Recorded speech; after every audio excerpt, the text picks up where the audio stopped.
Hey, this is Kim, and I'm Polish. That's my background. I'm a Zelensky, and so my mom and I have been making pierogies since I was a real little girl, and it's really fun.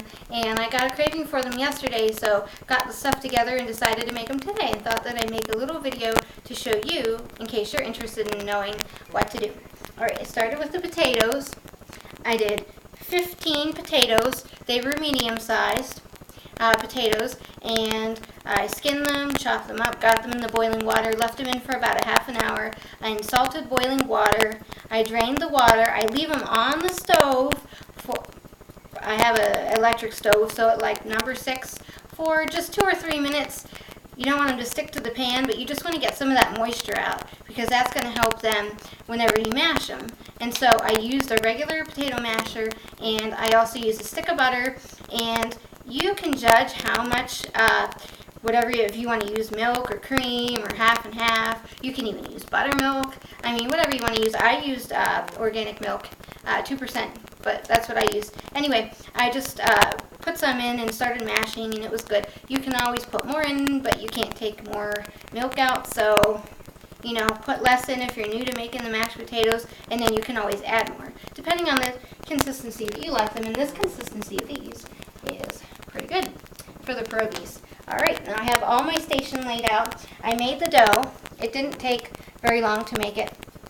I made the dough by using 1/3 of a cup of water, 2 eggs that were left out at room temperature, 2 large eggs, and a half a teaspoon of salt, and you mix that all up together, and then I added the 2 cups of flour.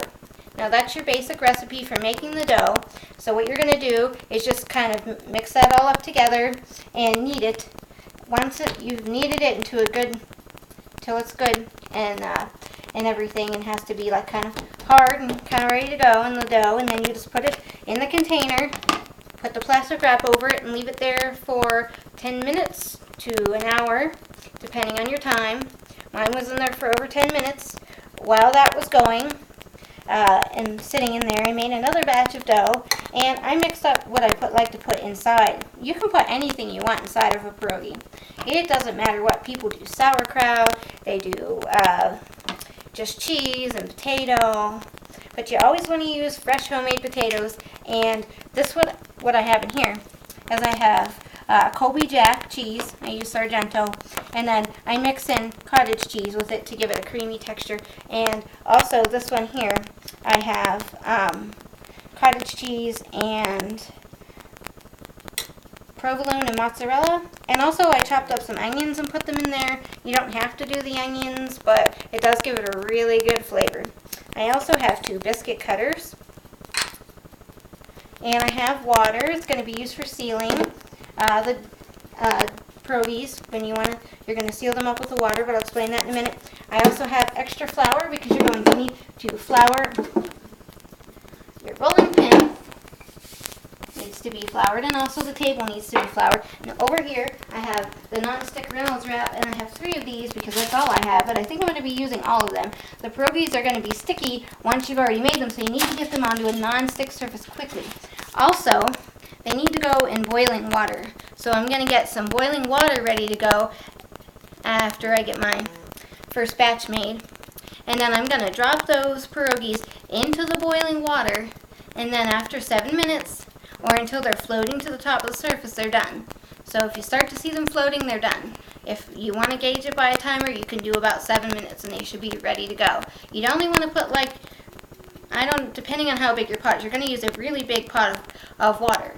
And I just have like a huge stock pot that I'm going to do mine in. But you want to do like maybe 3 or 4 pierogies at a time, depending on the size of your pot. Now come over here and I'll show you. You're going to roll out the dough. And you're going to flip it over, because it'll get too sticky on one side if you don't. You want to have a good thickness, but you don't want it to be too thick. That's probably pretty good right here. I'll show you. See, it's about how thick it is. And then I'm just going to do this. I'm going to use the bigger side I'm going to cut these out.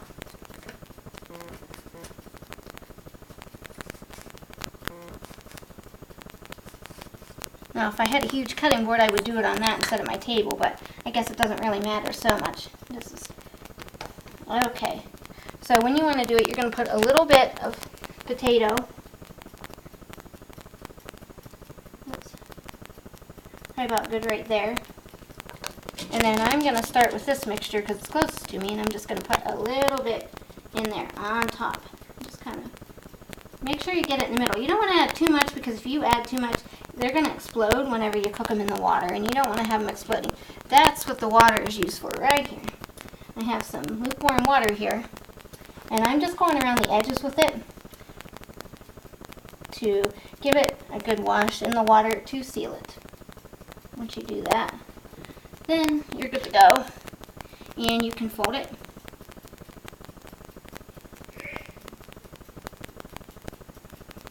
And pinch it closed, and it will look like this. And you want to make sure you get a good pinch, and then you can put it over here. And that's a perfect looking pierogi. So that's all you have to do. If you have any questions, send me a message. Thanks. Bye.